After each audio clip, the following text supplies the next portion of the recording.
जय भीम, जय संविधान मित्रांनो. या ऑडिओबुकमध्ये आपण डॉक्टर बाबासाहेब आंबेडकर लेखन आणि भाषणे खंड 18 भाग 1 मधील सर्व भाषणे क्रमशः बघणार आहोत. त्यामुळे आपण जर या चॅनलवर नवीन असाल तर चॅनलला सबस्क्राईब करा, लाईक करा आणि शेअर करायला विसरू नका. तर बघूया मित्रांनो, या खंडामधील जे काही पहिलं भाषण आहे बाबासाहेबांचं. जन्मसिद्ध श्रेष्ठतेमुळे व पवित्रतेमुळे गुणहीन ब्राह्मणाचे देखील कल्याण झाले आहे. दक्षिण महाराष्ट्रातील बहिष्कृत वर्गाच्या परिषदेची पहिली बैठक मुक्काम माणगाव, संस्थान कागल येथे 21 व 22 मार्च 1920 रोजी भरली होती. पहिला दिवस पाडव्याचा होता, तरी पण सभेत जवळजवळ 5,000च्या वर समुदाय जमला होता. याहीपेक्षा जास्त समुदाय जमला असता, परंतु आजूबाजूच्या कित्येक खेड्यापाड्यातील बहिष्कृत लोकांची कुलकर्णी, तलाठी वगैरे लोकांनी अशी समजूत करून दिली की ही सभा बाट्या लोकांची असून अध्यक्ष देखील बाटलेलाच आहे. यास्तव या सभेत जाणे अप्रशस्त आहे असे सांगून बऱ्याच लोकांची मने या सभेबद्दल कलुषित केली होती. सभेस कोल्हापूर दरबारातील वरिष्ठ दर्जाची व बहिष्कृतांची हितेच्छू मंडळी हजर होती. काही थोडे ब्राह्मण गृहस्थही हजर होते, परंतु डिप्रेस क्लास मिशन व इतर बहिष्कृतांच्या हितासाठी झटणाऱ्या कोणत्याही संस्थेचे एक पिसू देखील आले नव्हते, हे ध्यानात घेण्यासारखे आहे. पहिला दिवस परिषदेच्या कामास तारीख 21 रोजी 5 वाजता सुरुवात झाली. प्रथमतः स्वागत कमिटीचे अध्यक्ष श्री दादासाहेब राजेसाहेब इनामदार यांचे भाषण झाले. त्यात त्यांनी प्रतिनिधींनी अशा लहानशा खेडेगावात सणवार, घरगुती अडचणी इत्यादी काही न पाहता सभेस येण्याची तसदी घेतली, याबद्दल त्यांचे आभार मानले. आजच्या परिस्थितीचे वर्णन करून ही परिषद का बोलावण्यात आली याचे दिग्दर्शन केले. हल्लीच्या स्वराज्याच्या काळात इतर लोक आपले बरे करतील असे समजून त्यांच्यावर अवलंबून राहण्यापेक्षा आपल्या स्वजन्मोद्धाराचे महत्त्व कार्य आपण स्वतःच केले पाहिजे असे सांगून त्यांनी आपले भाषण संपवले. नंतर रीतीप्रमाणे सूचना व अनुमोदन मिळाल्यावर परिषदेचे नियोजित अध्यक्ष श्री भीमराव आंबेडकर हे टाळ्यांच्या कडकडाटात स्थानापन्न झाले. आपल्या भाषणात डॉक्टर आंबेडकर म्हणतात, ही परिषद अनेक दृष्टीने अपूर्व आहे. मुंबई इलाख्यातील परिषदेचा हा तसा पहिलाच प्रसंग आहे व आपल्या लोकात आपल्या उन्नतीबद्दल दिसून येत असलेली कळकळी देखील तितकीच अपूर्व, त्याचप्रमाणे बहिष्कृत वर्गात दिसून येत असलेली विचारक्रांती तशीच अपूर्व आहे. आजवर आपल्या लोकांस वाटत होते की आपली वाईट स्थिती होण्याचे कारण आपले दुर्भाग्य होय आणि दुर्भाग्याला आळा घालणे आपल्या हाती नसल्या कारणाने आहे ती बिकट स्थिती आपण निमूटपणे सहन केली पाहिजे.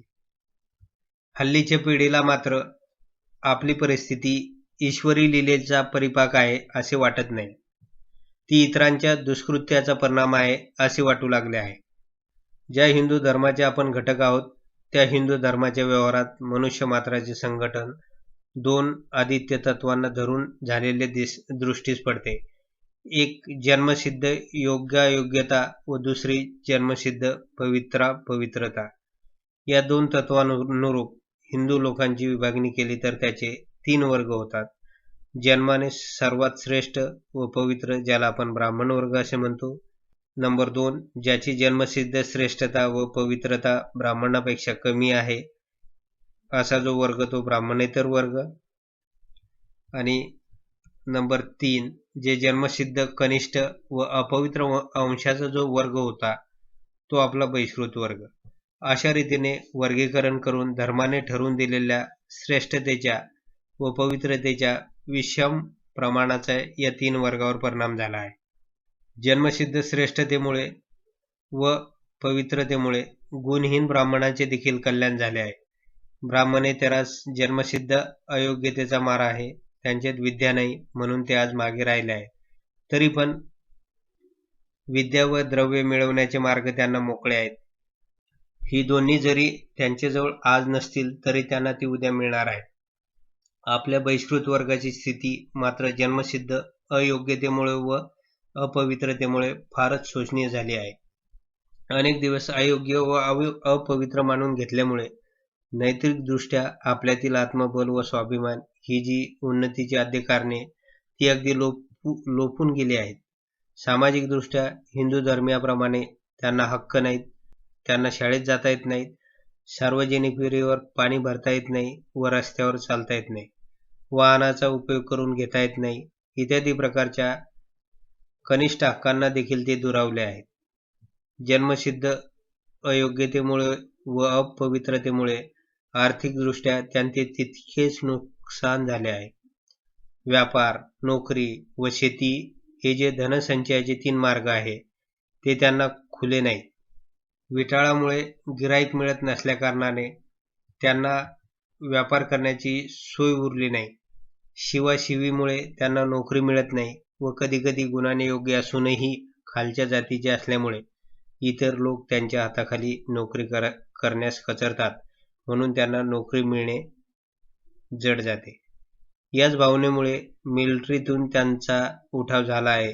शेतीबाबत त्यांची तशीच दशा आहे. अशा हाडकी हडवळ्यापेक्षा भुईचा तुकडा विशेष कोणाला आहे. अशा प्रकारे नाडलेल्या समाजाची उन्नती होणार नाही. नैसर्गिक गुण व सानुकूल परिस्थिती हे 2 उन्नतीचे आद्य कारणे आहेत. बहिष्कृत वर्गात नैसर्गिक गुणांची वाढ नाही हे सर्वांस मान्य आहे, परंतु त्यांचा विकास होत नाही. याचे मूळ कारण त्यांना परिस्थिती सानुकूल नाही हे होय.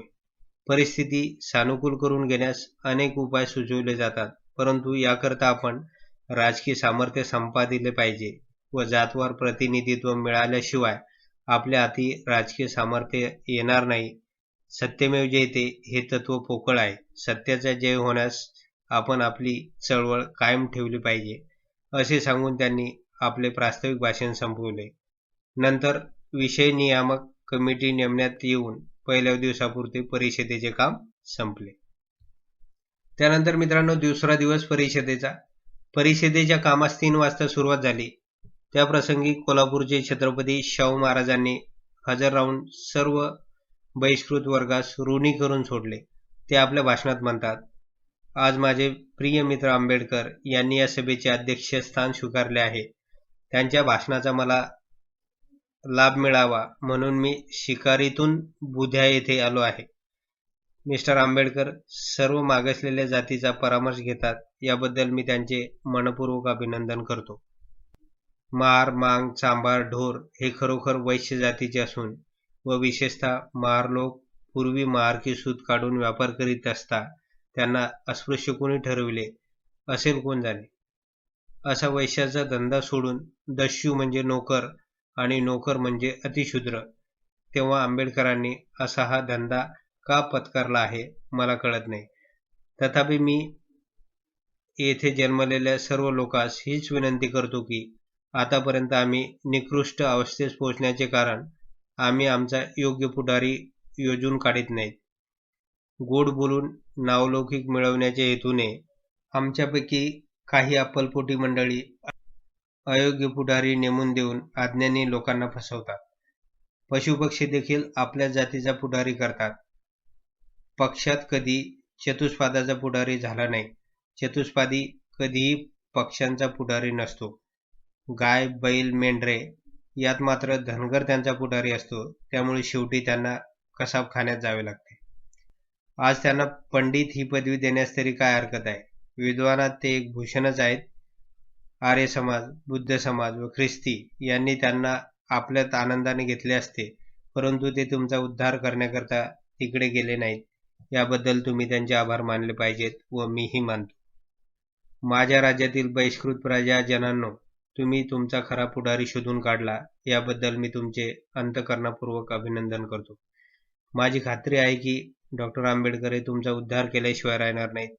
इतकेच नव्हे तर अशी एक वेळ येईल की ते सर्व हिंदुस्थानचे पुढारी होतील, अशी माझी मनोदेवता मला सांगते.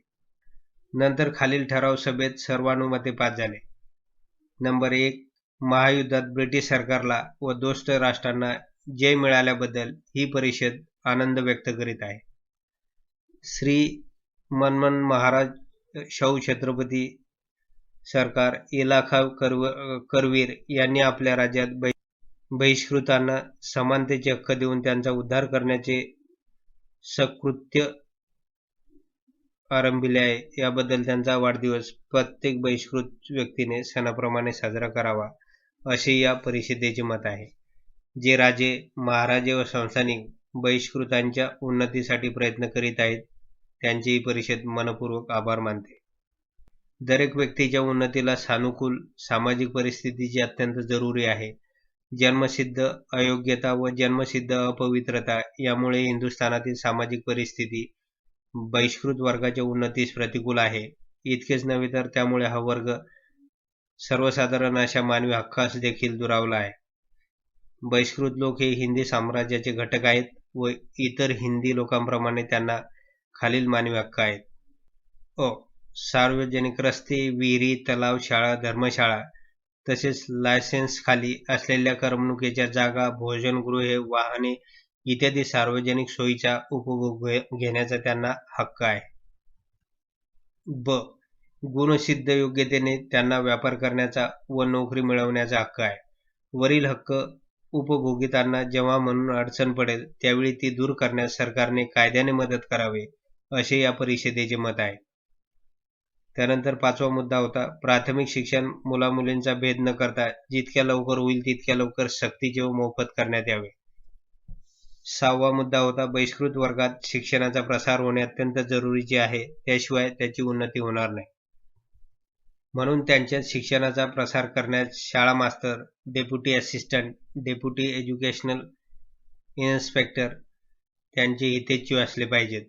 ज्या अर्थी इतर वर्गातील माणसे बहिष्कृत वर्गाच्या शिक्षणाकडे दुर्लक्ष किंबहुना अनुदारपणाही दाखवतात, त्या अर्थी वरील प्रकारचे अधिकारात बहिष्कृत वर्गातील माणसे असावीत असे या परिषदेचे मत आहे.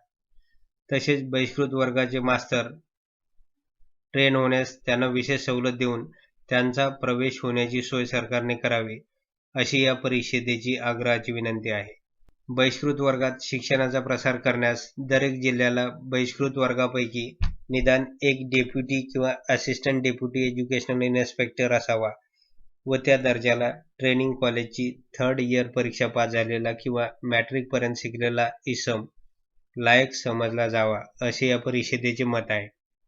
यामध्ये 7वा मुद्दा होता खालसातील ज्याप्रमाणे मुसलमानांना व म्हैसूर संस्थानातील ब्राह्मणेतर व बहिष्कृत वर्गाच्या विद्यार्थ्यांना मध्यम व वरिष्ठ शिक्षणात मुबलक शिष्यवृत्त्या दिल्या जातात, त्याचप्रमाणे बहिष्कृत वर्गातील विद्यार्थ्यांना ब्रिटिश हद्दीत तशा शिष्यवृत्त्या मिळाव्या अशी या परिषदेची आग्रहाची विनंती आहे.